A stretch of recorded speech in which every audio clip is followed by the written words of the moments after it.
नाजरीन, अफ्रीका के जंगलात में जानवरों के साथ जिंदगी गुजारने वाले नंगे इंसान तो आपने देखे होंगे। वो भी अक्सर दरख्तों के पत्तों से जिस्म ढांप लेते हैं। मगर आज के जदीद दौर में भी अगर कोई कौम बिल्कुल नंगी हालत में जिंदगी गुजारे तो ये बात न सिर्फ इंतहाई शर्मनाक है बल्कि हैरान कुन भी है।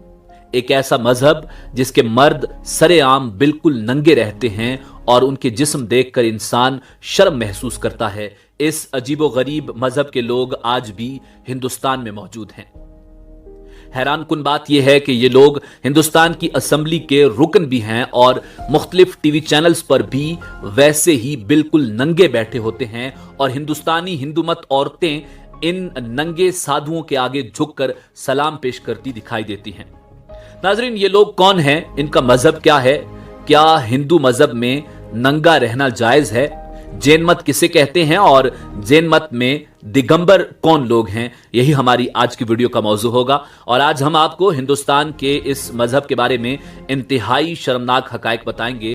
नाजरीन, ये बात है 6ठी सदी ईसवी की। हिंदू मजहब के अकायद में सख्ती आ गई और ब्राह्मणों का असर और रसूख बढ़ गया। पैदाइश, शादी ब्याह और मौत तक इस कदर रसूमात हो गईं और उनकी अदायगी में इस कदर अखराजात बढ़ गए कि एक आम आदमी के लिए उनको पूरा करना मुश्किल हो गया। यही वजह थी कि उस सदी में ब्राह्मणों की अजारादारी को चैलेंज किया गया और हिंदुस्तान में 2 नए मजहबी फिरके वजूद में आए जिन्होंने बाद में अलहदा मजहब की शक्ल इख्तियार कर ली। उनमें से एक जैन मत था और दूसरा बुद्ध मत। आगाज में बुद्ध मत आया और फिर बुद्ध मत से यह मजहब जैन मत निकला। नाजरीन, बुद्ध मत के हवाले से हमने अपनी एक वीडियो में तफसील से बात की थी जिसका लिंक डिस्क्रिप्शन में मौजूद है। आज हम जैन मत और इसके एक फिरके दिगंबर के बारे में आपको बताएंगे जिसमें लोग बिल्कुल नंगे रहते हैं। नाजरीन, तारीख के मुताबिक बुद्ध मत के उरूज के दौरान यह मजहब जैन मत पैदा हुआ। इसके बानी का नाम तारीख की किताबों में महावीर या महाबीर लिखा हुआ है। वो भारत के सूबा बहार के शहर पटना के करीब एक गांव वैशाली में पैदा हुआ। ये 540 कबल मसीह का जमाना था। महावीर कुश्तरी जात से ताल्लुक रखता था और वो हिंदू मजहब की उस शाख से ताल्लुक रखता था जिसे पार्शुनाथ कहते हैं। पार्शुनाथ हिंदू रियाजत करने पर बहुत जोर देते हैं और तर्क दुनिया यानी दुनिया से ताल्लुक को खत्म करना अच्छा ख्याल करते हैं। इस खानदानी पस मंजर के साथ महादीर एक ऐशो आराम की जिंदगी गुजार रहा था कि 30 साल की उम्र में उसने तर्क दुनिया का अचानक फैसला किया। नाजरीन, उस फैसले की इसके सिवा कोई वजह समझ में नहीं आती कि उसके आबाओ अजदाद में से बाज लोगों ने ऐसा किया था। महावीर ने अपने सर के बाल नोच डाले, लिबास उतार फेंका और एक धोती पहनकर जंगल की राह ली। 12 बरस तक वो तपस्या यानी हिंदू मजहब की रियाजत करता रहा और मुसलसल सफर में रहा। उसके जिस्म पर धोती 1 बरस ही रही, उसके बाद वो नंग धड़ंग ही रहने लगा। रियाजत के दौरान वो किसी किस्म की गंदगी को अपने जिस्म से जुदा न करता था। उसके सर पर जुएं पड़ गईं, मगर उन जुओं को भी उसने साफ न किया। उनसे होने वाली तकलीफ को भी बर्दाश्त करता रहा। नाजरीन, बज़ाहिर जंगलों में घूमते घूमते उसके अंदर कुव्वते बर्दाश्त ज्यादा हो गई। लोग उसके गंदे जिस्म, नंग धड़ंग बदन और गलीज हुलियों को देखकर उस पर आवाजें कसते, गालियां देते, पत्थर मारते, मगर वो अपनी अनदेखी दुनिया में मस्त रहता और उस सूरत हाल को भी अपनी रूहानी तरक्की कहता। जैन मत के उलमा महावीर के उस दौर को हंसा यानी अदम तशद्दुद के फरोग का बायस करार देते हैं। रियाजत यानी तपस्या के 13वें बरस उसने दावा किया कि मुझे केवल ज्ञान हासिल हो गया है। जैसे मुसलमानों में राइज तसव्वुफ में उर्फान या विलायत का दावा किया जाता है, हिंदुओं में ज्ञान केवल भी ऐसा ही एक दावा है। महावीर ने इस बात को सबसे बड़ी हकीकत करार दिया कि खुदा कोई देवता नहीं जो महज बहुत सारे खुदाओं का सरदार हो, बल्कि इसकी अलहदा से एक मुतय्यन जात है जो सबसे बड़ी और आला है। इस शऊर और आगही की बिना पर महावीर को जेना कहा गया, जिसका मतलब है फाते यानी जिंदगी के दुखों का फाते या दुनियावी ख्वाहिशात और लालच का फाते। इस लफ्ज जेना से जैन बना और मत का मतलब طریقہ، مذہب یا راستہ ہے۔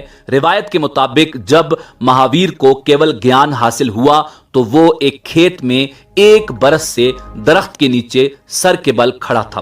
اس بات میں کتنی حقیقت ہے کچھ نہیں کہا جا سکتا۔ ناظرین، ہندو مذہب میں سر کے بل کھڑا ہو کر ریاضت کرنے کو چلا ماکوس کہتے ہیں۔ مہاویر 30 برس تک لوگوں کو اپنے مذہب کی تعلیم دیتا رہا۔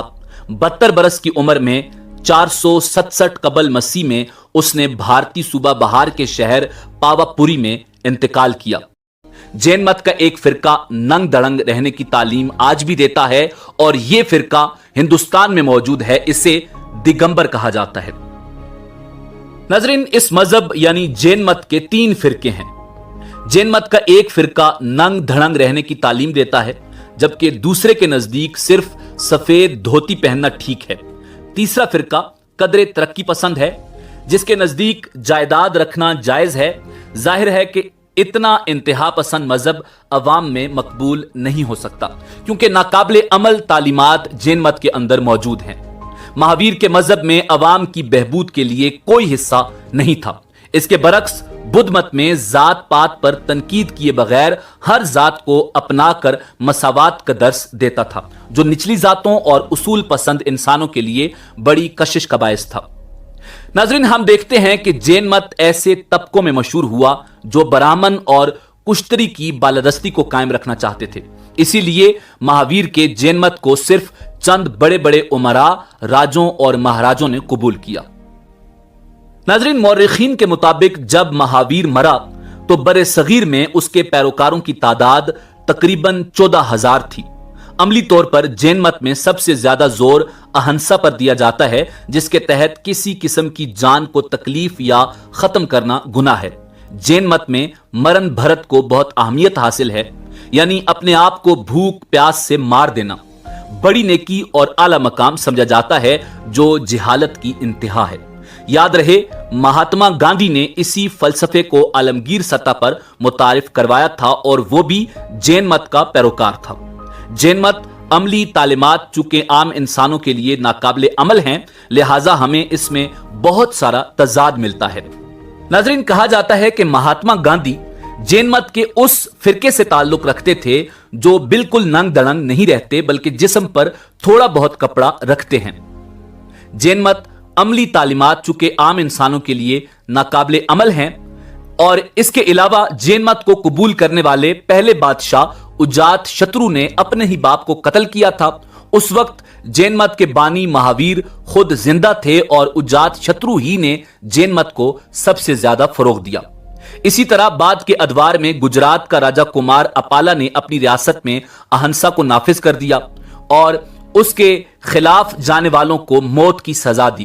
جب یہ کہا گیا کہ موت کی سزا تو خود اہنسا کے عقیدے کے خلاف ہے، یعنی ایک طرف آپ کہتے ہیں کہ کسی زندہ انسان کی جان نہیں لینی اور دوسری طرف اس پر عمل نہ کرنے والے کو مار رہے ہیں۔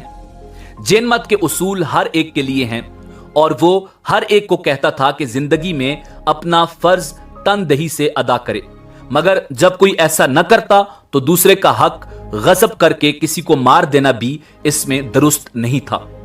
ناظرین، ایسا کرتے ہوئے ان لوگوں نے بہت سے لوگوں کو اس وقت مارا۔ بدھ مت اور جین مت کی تعلیمات شروع میں ہندو مت کے ایک فرقے کے طور پر ریاست مگدھ اور ارد گرد کی ریاستوں میں متعارف ہوتی رہیں۔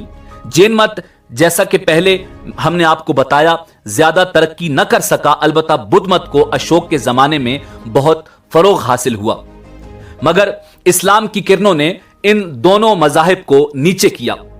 اب بھی جین مت کے پیروکار ہندوستان میں ہزاروں کی تعداد میں موجود ہیں۔ ان کے عقائد اور نظریات کو ایک طرف رکھتے ہوئے یہ بات انتہائی شرمناک ہے کہ جین مت کے پیروکار بالکل ننگ دھڑنگ رہتے ہیں۔ ہندوستان کی اسمبلی میں بیٹھتے ہوئے بھی یہ لوگ اپنے جسم پر کوئی کپڑا نہیں رکھتے اور دیکھنے والوں کو شرم محسوس ہوتی ہے، مگر یہ لوگ بالکل بے باکی کے ساتھ ہندوستان میں بالکل ننگے زندگی گزارتے ہیں۔ ناظرین، خصوصاً جین مت مذہب کے دگمبر فرقے کے لوگ ہندوستان میں مختلف ٹی وی چینلز پر بھی بالکل ننگے دکھائی دیتے ہیں۔